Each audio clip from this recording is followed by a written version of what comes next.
Meus caros, acompanhe agora neste vídeo impressionante, pois entramos numa mina e tem uma explicação fantástica dessa entrada e você vai acompanhar agora. Bom pessoal, chegamos aqui agora em Ouro Preto, visitando uma mina cujo nome dela é Mina GG. Dica para quem for vir visitar então aí a cidade de Ouro Preto. Primeira coisa a fazer, visitar uma mina, para você poder depois entender todo o contexto da história da cidade, né? Então vale muito a pena para vocês virem aqui conhecer a Mina GG, mina de ouro do século XVIII. Vou deixar aqui na descrição o telefone, o local, tudo direitinho para você que quiser vir aqui visitar. Vale muito a pena. Antes de você vir visitar, o pessoal aqui dá uma instrução, conta a história, muito bacana, pessoal muito atencioso aqui. Pode ficar ali ao lado, sai vocês, a entrada e a placa. Aqui nós temos um instrumento que era utilizado para fazer a separação de ouro no século XVIII, né, conhecido como bateia. Este material era todo retirado aqui para fora. Chegando aqui fora, trituravam tudo, deixavam um pó bem fino, mais fino possível. Depois de ter feito esse processo, jogavam este pó fino aqui dentro junto com a água. Fazendo movimentos circulares, o ouro é mineral mais denso, mais pesado. A tendência dele é de se acumular no fundo da bateia. Por cima vai ficar o rejeito, minério de ferro, quartzo e vários minerais aqui, né? Com os próprios movimentos circulares, o rejeito ele vai saindo pelas bordas junto com a água, contando que permanecesse aqui dentro somente o ouro. Entenderam, gente? O trabalho que vocês vão conhecer agora é um trabalho 100% manual, feito a picaretas e ponteiros, tá? Aqui temos exemplos das ferramentas que eram utilizadas no século XVIII, tá, gente? São bem antigas, mas não chegam a ser da época, tá bom? Aqui uma alavanca, até mesmo um ponteiro, uma talhadeira, né? Aqui uma enxada, aqui do lado, aqui uma picareta.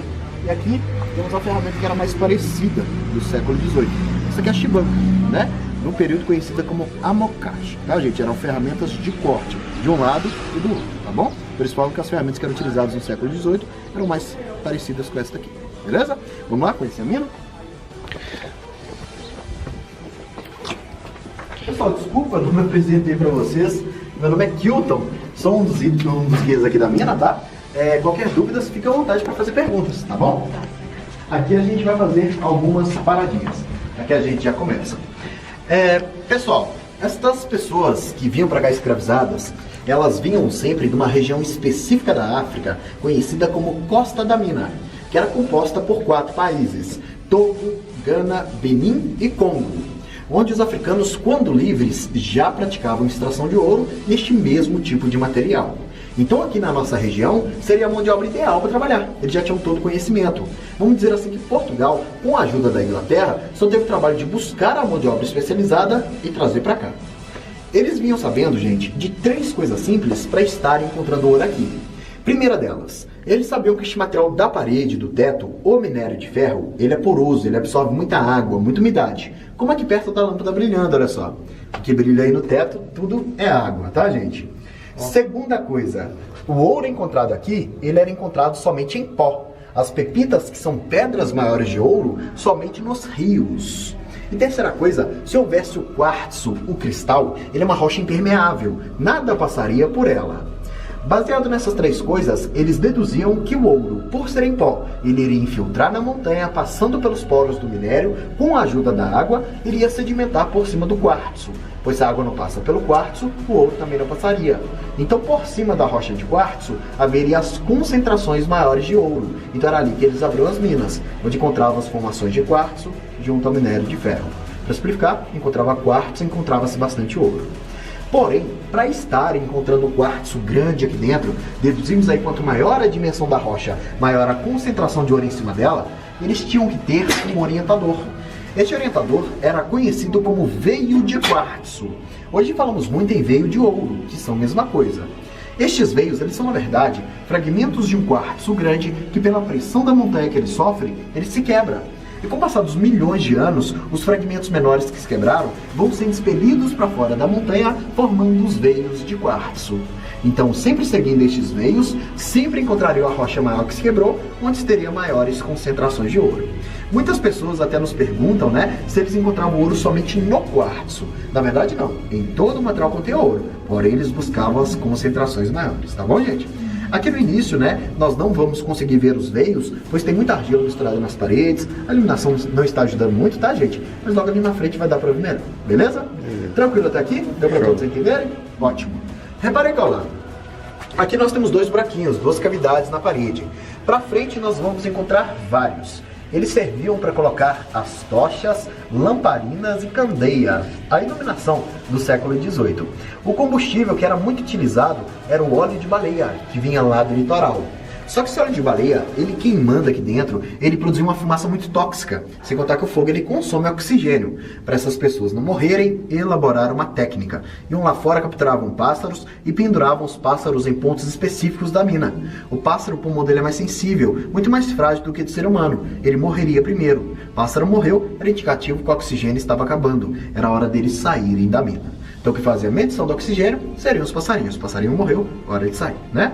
É até triste, cruel imaginar que o passarinho morria, né, gente? Mas era a única alternativa do período. O sinal foi brilhante, né? Antes o passarinho do que a vida dessas pessoas.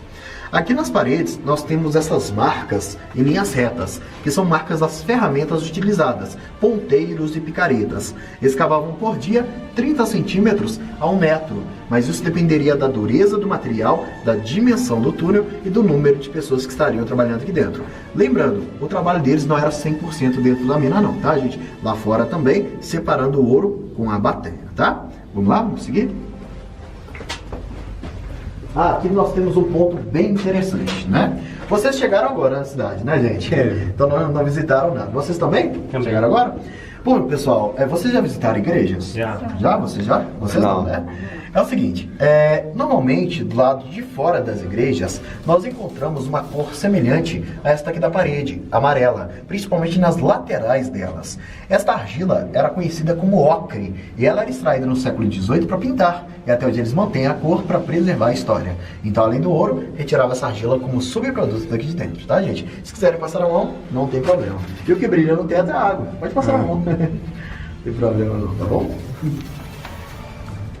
Eu gostaria que fosse ouro, viu, gente? Para me seguir aqui, por favor. Quem sabe a gente não tropeça em algum. Opa, gostaria muito, viu, companheiro? Tô precisando ficar rico. Aqui nós temos os veios de quartzo. É o que eles seguiam aqui dentro. São pequenos fragmentos de quartzo que vão sendo expelidos para fora, tá? Em todo o trajeto nós encontramos esses veios. Para vocês que estão mais atrás, gente, é só olhar atrás da lâmpada aqui que vocês vão conseguir ver perfeitamente. Na teoria, o ouro em pó infiltra um processo de milhões de anos e vai sedimentando aí por cima. Encontrava essa rocha junto ao minério, encontrava-se maiores concentrações de ouro.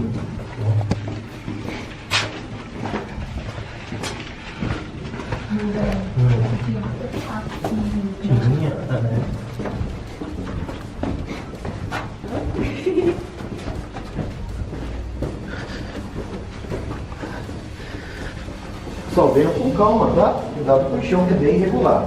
Bem original, que século XVIII aí, primeiro. Aqui ao lado, olha só. Isso aqui é o quê? Então, é uma das várias ramificações que existem, né? Só que essa é a única que desce. Tá vendo aquela parte mais escura lá embaixo? É água. 50 metros verticais. Né? Ele desce uma vez. Ali é simplesmente um túnel que para. Não existe ramificações, não existe água, não existe nada, tá? É simplesmente um túnel que para. 50 metros verticais é equivalente a um prédio de 17 andares, tá, gente? Na medida que eles perfuravam este túnel, deixavam nas paredes degraus para conseguir se locomover. Então subiam e desciam escalando. Transportavam o material dali de baixo com bolsas de couro, balsa que vinha presa na testa e o peso nas costas. Assim as mãos e os pés ficariam livres, tendo 4 apoios para subir e descer. Estas bolsas conhecidas como cangas ou algibeiras. Vamos lá?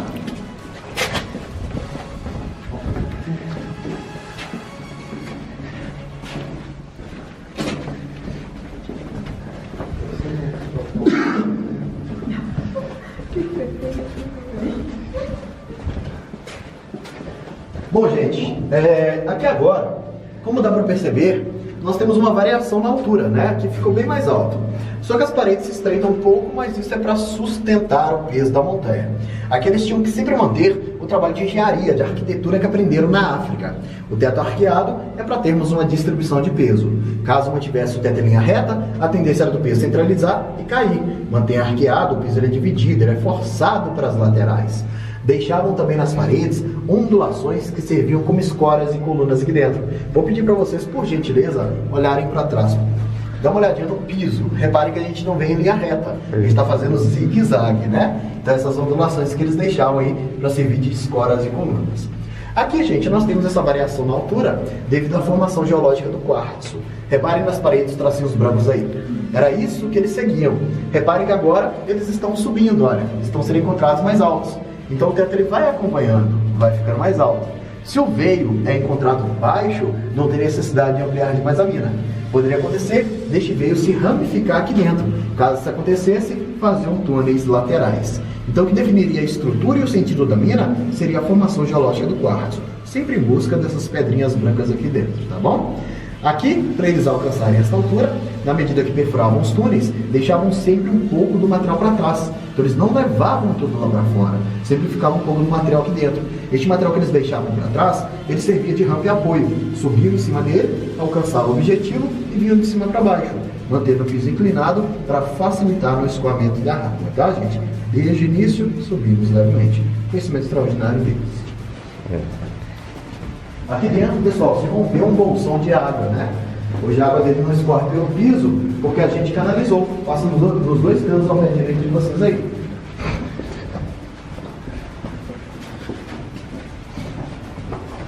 Aqui vamos ter que abaixar um pouco, vamos percorrer 5 metros abaixados. Logo em seguida vai ter um salão grande, só vir com calma, tá, gente?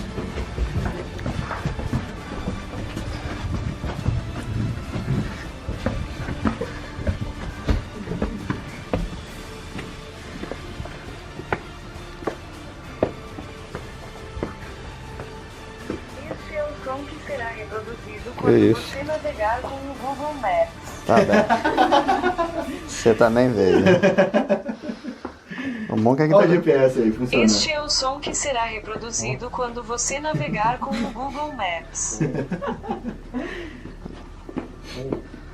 Capacete ali. Tem um capacete, o pessoal que entrou mais cedo acabou deixando cair lá embaixo, né? A gente tem que ir lá buscar ele. Bom, gente, somente até aqui que temos autorização para estar visitando a mina, né? É um perímetro seguro, só que ela segue por vários outros túneis, várias outras ramificações. Dá uma olhadinha deste lado aqui, pessoal. Bem aqui, uma ramificação de 300 metros a partir deste ponto. Só que os 300 metros não são em linha reta, existem várias ramificações. Então soma todas as ramificações, 300 metros. Uma dessas ramificações, ela dá acesso a uma segunda entrada, por isso que temos uma ventilação de ar. O ar que entra por ali sai por onde que a gente veio e vice-versa. Não temos acesso, né, pois os túneis são pequenos, com pontos que vão chegar a 80 centímetros de altura por 80 de largura. Segundo historiadores, eram crianças que perfuravam. Infelizmente, no período de escravidão não havia diferença. Essas pessoas iriam trabalhar da mesma forma. Atrás de vocês aí, nós temos mais túneis. Temos um túnel em frente e temos um túnel embaixo à direita. Bem ao lado do capacete ali nós temos outro túnel, tá? O bom que ele serve de ponto de referência, tá vendo, companheiro? O túnel em frente ali ocorreu um desenvolvimento, então a gente não sabe a metragem dele. Apesar de termos aí tecnologia para saber, não podemos fazer a modificação da mina. O patrimônio histórico não permite. Temos que manter a mina da forma que foi encontrada. Aqui embaixo à direita, bem ao lado do capacete, 200 metros de túnel, ele dá acesso a um salão como este que estamos, só que ele é repleto de água, uma bolsa de água que se formou aqui. A gente canalizou e utilizamos a água lá fora porque é uma água potável, ela é filtrada pelo minério de ferro. Caso a gente não tivesse canalizado, uma hora dessa era para a água estar escorrendo pelo piso, entendeu? Aqui tem um túnel original que passava aqui de baixo, tá, gente? Já já vocês vão entender essa parte. Reparem no túnel, no salão aqui agora, gente. Reparem que aqui neste ponto, nós não encontramos aquelas marcas de ferramentas, como a gente encontra em todo o trajeto. Dá para perceber, principalmente naquela parte mais alta, o material está bem solto, né? Está bem fragmentado. Porque, na verdade, não somente ali, mas uma parte deste teto caiu, né? Todo este material que nós estamos por cima aqui agora é material que estava preso no teto. Se este material não tivesse caído, aquele túnel que a gente veio lá embaixo agora ele seguiria originalmente por debaixo de nossos pés e a gente seguiria naquele túnel em frente lá. Compreenderam? Sim. Então aquele túnel lá ligaria direto naquele. Uma que desabou e interrompeu a passagem que seria por debaixo. Mas o desabamento que aconteceu aqui, ele foi causado por essas pessoas. Neste ponto foi encontrado uma grande formação de quartzo. Consequentemente, encontraram muito ouro. Lembra do que eu falei no início? O ouro em pó infiltra para no quartzo. Seguiam os veios para encontrar o maior. Aqui foi encontrado. Retiraram boa parte dele para retirar o ouro que havia por cima, retirando assim o que sustentava o teto. Eles saíram da engenharia, da arquitetura que montavam desde o início. Paredes estreitas, teto arqueado. Ampliaram, caiu. Foi o que aconteceu. O restante do quartzo está aí atrás de vocês. Tá vendo essa rocha branca aí, olha? Isso tudo é quartzo. É o que deixaram para trás. Acreditamos que não retiraram devido à sustentabilidade da montanha. Caso retirassem, poderia continuar caindo. Assim interromperia por completo a extração que estava ocorrendo. Uma pergunta, que muitas pessoas nos fazem, eu acredito que seja de curiosidade de vocês também, sobre a questão do ouro. O ouro acabou? Não, o ouro não acabou. Isso é de se imaginar, pois a montanha está no lugar. Se calcula que somente 40% de todo o nosso ouro foi retirado, pessoal. Eu falo para vocês, só no período da coroa portuguesa foram quase 1.000 toneladas de ouro extraídas em 100 anos. Então existe 60%, só que extrair diretamente não vale a pena. 3 a 5 gramas de ouro por tonelada de material. Então é muito trabalho para pouca remuneração. No período só valia a pena porque era um trabalho escravo, não pagava-se mão de obra. Hoje você vai ter que pagar a mão de obra, ter a concessão do governo, maquinário. Maquinário, ficaria muito caro. Hoje compensa mais extrair o ouro como subproduto. Como assim como subproduto? A Caçamarco, Vale, Gerdau são grandes empresas que extraem minério de ferro. Como o ouro está misturado ao minério, ele sai como subproduto. Então dessa forma vale a pena extrair. Indiretamente, porque diretamente não valeria mais a pena. Entenderam?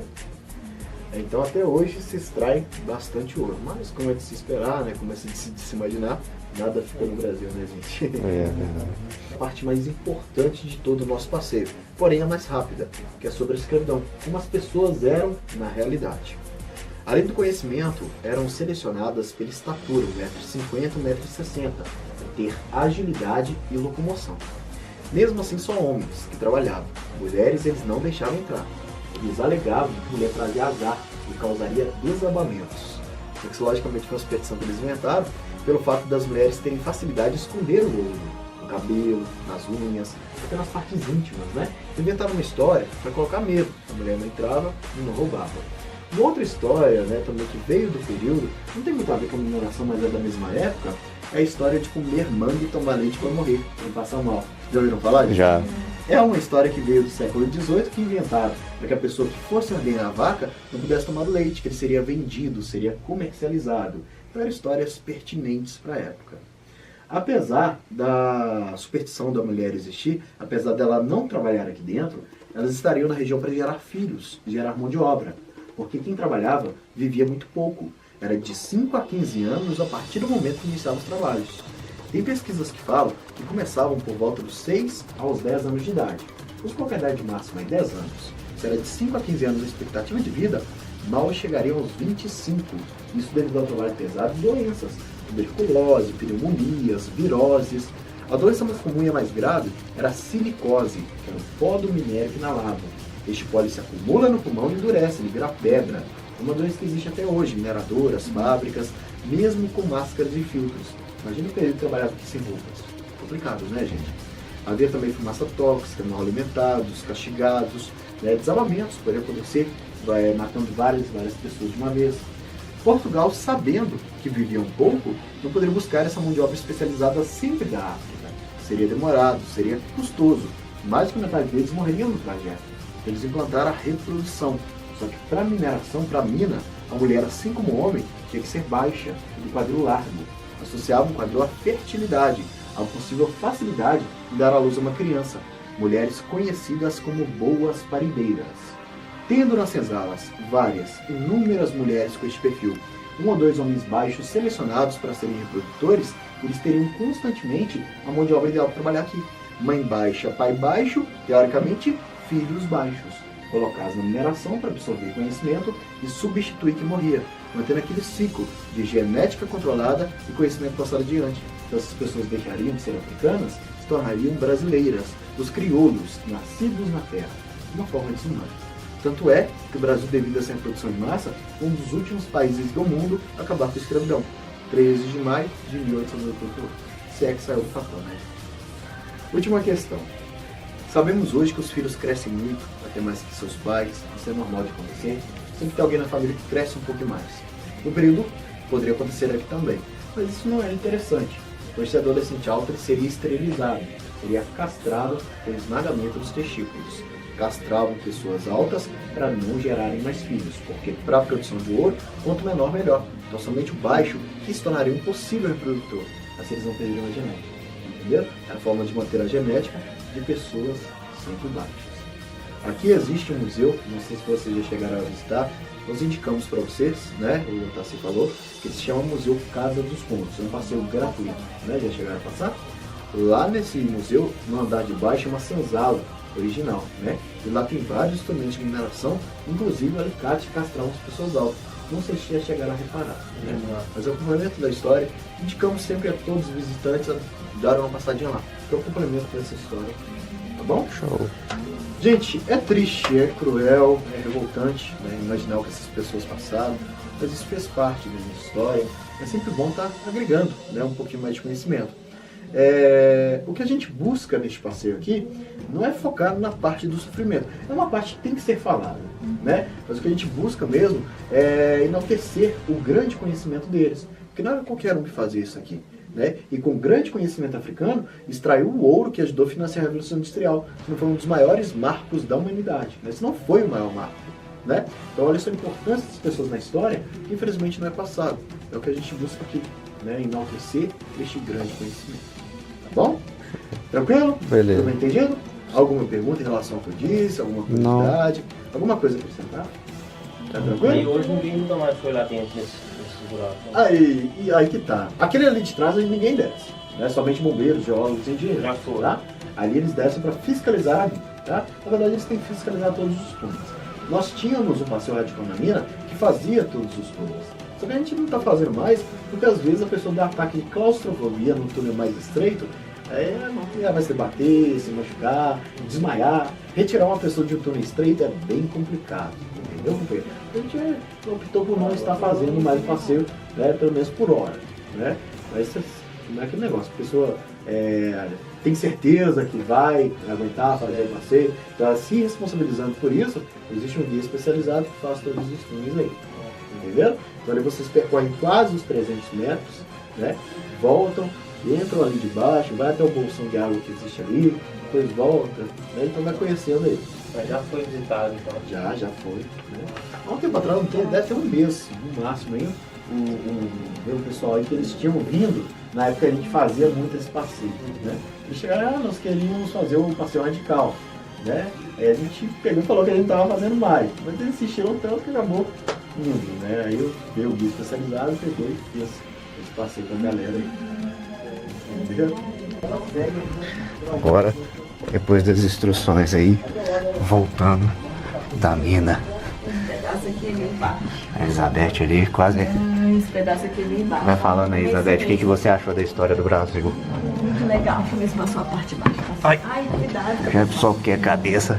Tem umas partes que é muito alta, umas partes que é muito baixo. Chega você fica nervosa aqui dentro. Não gosto muito. Mas ó, mas não dá. Dá um... As cartas. Eu nunca entrei dentro de uma mina, nunca. Eu achei fantástico. Achei legal. E com certeza. Apesar de a pessoa falar assim, mas é só um buraco.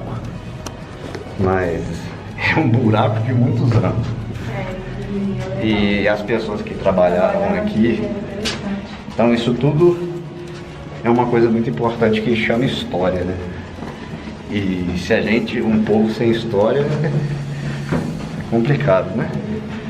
Então, valeu muito a pena. Aqui tem a parte que ele falou que é onde desce ali, que para lá pra baixo.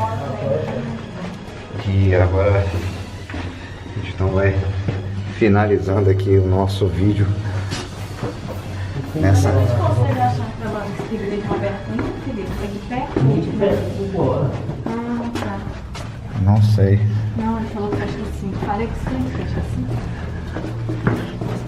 Aqui tem que passar baixinho. Tá gravando ou não? Tô. Ele dá nervoso um pouco, né? Não consegue levantar muito, dá um pouquinho.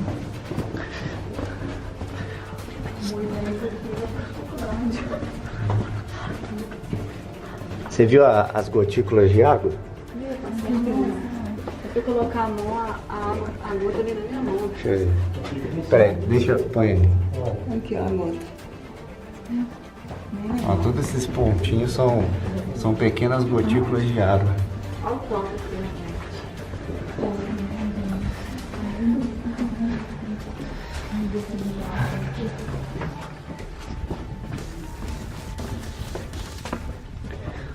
Terminamos aqui. Então chegamos no final aqui do passeio. Vale muito a pena, gente. Valeu, forte abraço a todos. Até mais.